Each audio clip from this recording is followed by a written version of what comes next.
नमस्कार। गज़लों और संगीत की दुनिया में आप सबका फिर से स्वागत है। नमस्कार। आज हम एक बहुत ही खास सफर पर है। उस्ताद गुलाम अली साहब की गायकी। सीधा सवाल भी पूछा गया है कि गुलाम अली जी ने गज़ल या गाने में हरकतें कैसे ली जाती हैं। तो यहीं से शुरू करते हैं। हाँ, ये अच्छा शुरुआती बिंदु है।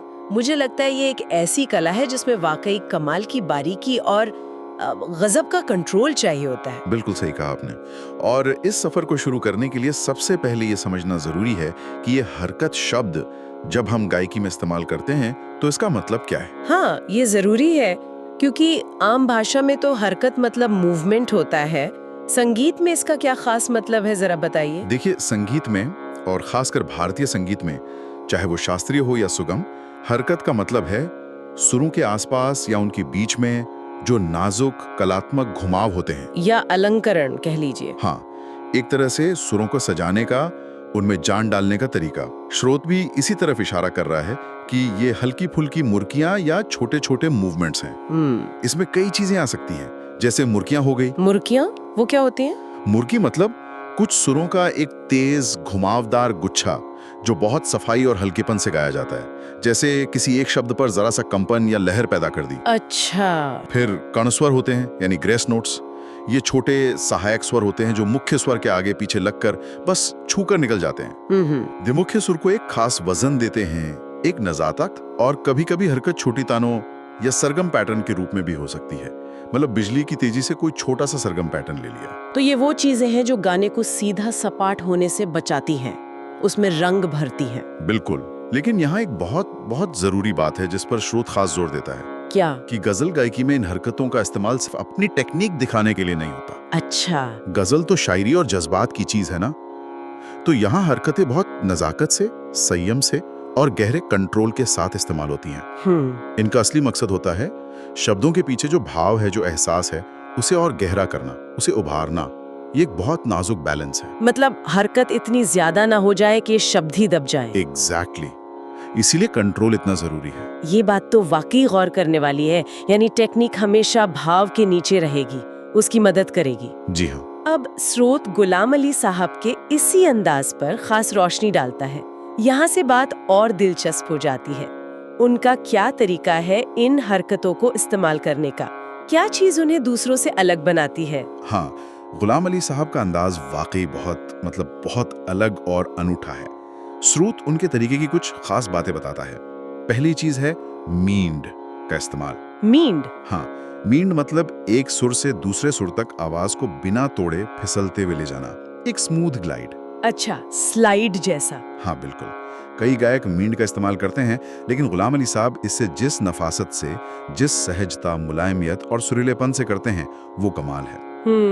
उनकी मींड कभी भी जबरदस्ती की नहीं लगती।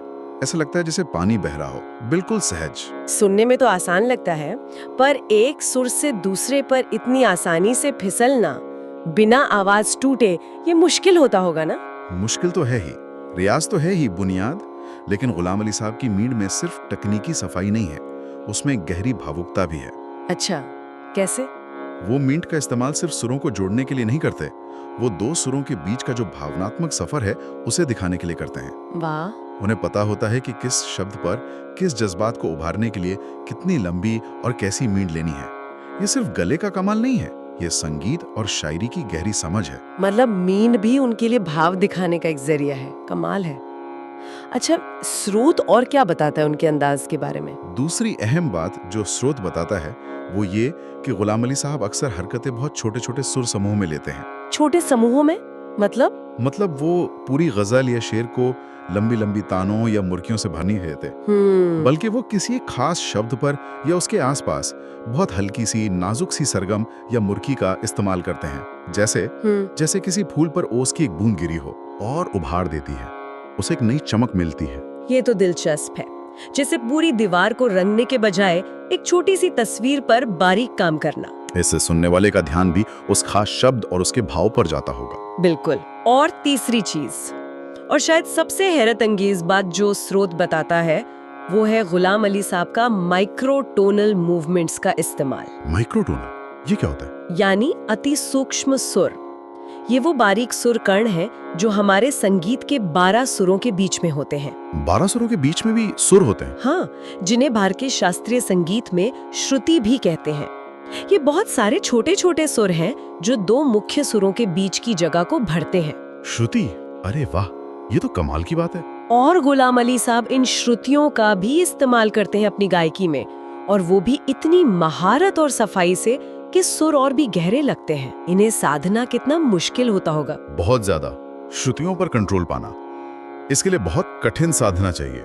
और गुलाम अली साहब की काबिलियत यह है कि वो इन सूक्ष्म हरकतों का इस्तेमाल करते हुए भी शब्दों का उच्चारण यानी अदायगी उसको जरा भी बिगड़ने नहीं देते। अदायगी मतलब शब्दों का सही उच्चारण और वजन। जी हाँ, उनकी हरकतें इतनी बारीक और सधी भी होती हैं कि वो शब्दों के पीछे एक महीन रेशमी धागे की तरह चलती हैं, उन्हें सहारा देती हैं, खूबसूरती बढ़ाती हैं, पर कभी उन पर हावी नहीं होती। वाह, ये तो वाकई गायकी की बहुत ऊंची अवस्था लगती है, जैसे वो सुरों के साथ फुसफुसा रहे हो। हाँ, कुछ ऐसा ही।